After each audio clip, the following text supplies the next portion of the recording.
Okay guys, here is a 3D rendering to size and scale of the kitchen. Starting off with the fridge wall, two 30-inch fridge and freezers, 60-inch space in here built in. The bottom of this is at 84 inches and will protrude past this corner by about 24 inches. Since your soffit overhang is 27 3/4. Double ovens to the left, warming drawer underneath, drawer stack. This is a dead corner, meaning there's no cabinets in there. We can extend this cabinet further into the corner, of course, but it is just somewhat of an awkward storage space. So I think it just looks better if we do drawer stacks as shown here. Figuring this for about 8-inch crown molding. The top of these cabinets right now are 6 inches below the soffit, which is at 120 inches. So these upper cabinets are 58 inches tall with glass doors on the top. 48-inch cooktop, two wide drawers underneath are 41 inches wide, and this cabinet pops out about 3 inches with the stiles terminating at the floor to give it a built-out furniture look. Spice pull-out, tray or cookie sheet divider flanking the cooktop. Same configuration on the other side. Of course, this is centered on the wall, and we have a 72-inch opening here. 48-inch cooktop, figuring you're still working on that hood.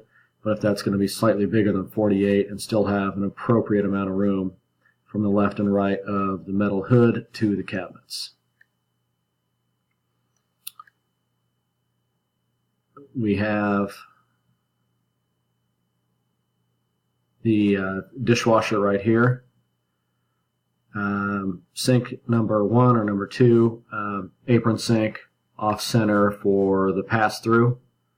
And I know, don't pay attention to the mullions in that window, but and then for an appliance garage to the left of the window. So this cabinet is 29 inches wide and 20 inches deep. I know we were thinking about putting the appliance garage in the corner originally, but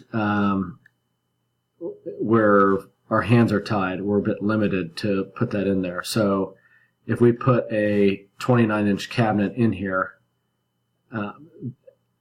this cabinet's 25.5 inches deep. If we make the appliance garage 18, when you open this right door, you cannot open it any further than 90 degrees because it'll hit the, let's look at it this way here.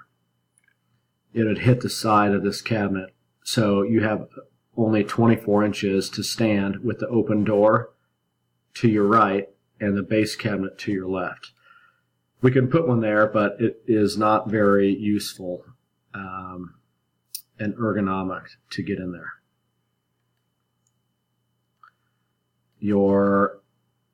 This island here, which I believe is at 79 inches, this is an awkward angle.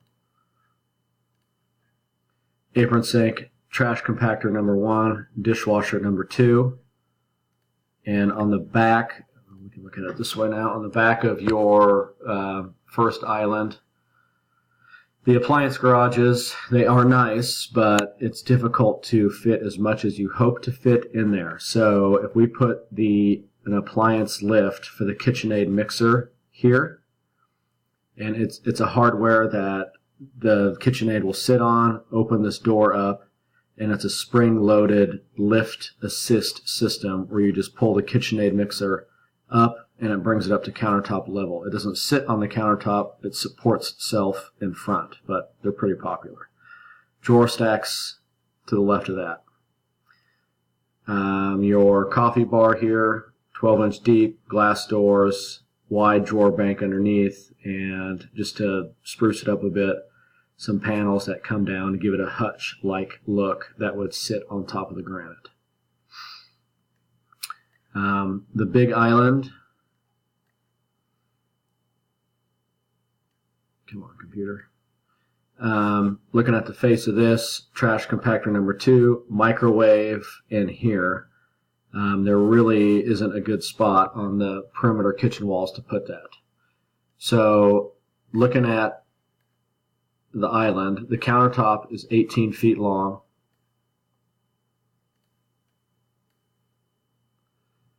And we have overhang on both ends and the back. These posts are 9 inches by 9 inches to give it a real heavy look. And if we intend this to be a workstation for homework, etc., etc., because of the size of these, and these will not be solid wood posts, they're just too big, we could put an outlet in the side here for USB, or an outlet or a socket here on the side of the post. Or another idea was to take this drawer here and make this a open space in this cabinet here for charging and set computers, etc., etc. So 5 of these posts here, about a 22-inch granite overhang on the ends and the back.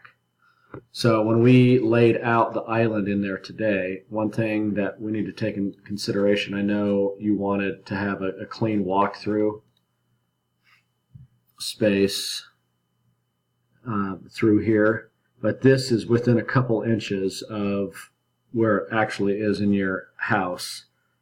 But if we want a straight shot through here, we're going to have to shorten up the island.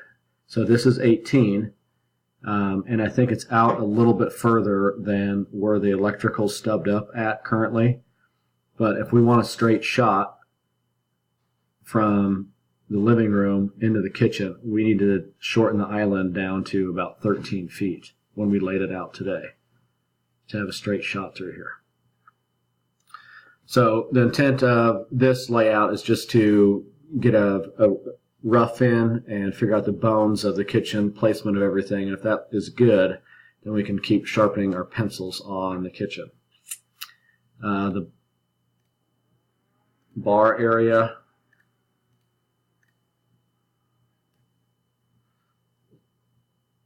this would be elevated at 42.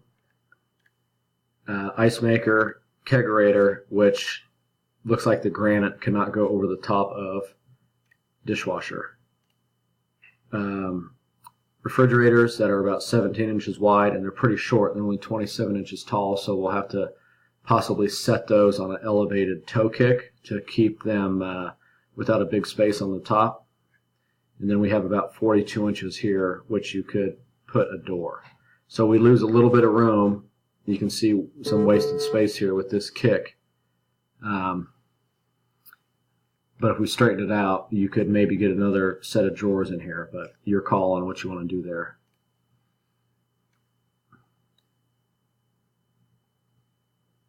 $17.17, no sink on this back wall.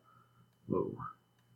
And then this is your sink cabinet, dishwasher, kegerator, ice maker, drawer stack. And in the back, this would be elevated at about 42 inches. And I have about a 10-inch overhang on the back side here.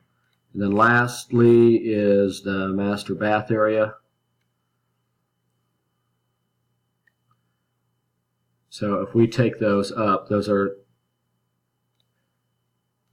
I believe, 6 inches down from the ceiling, 6 1/4.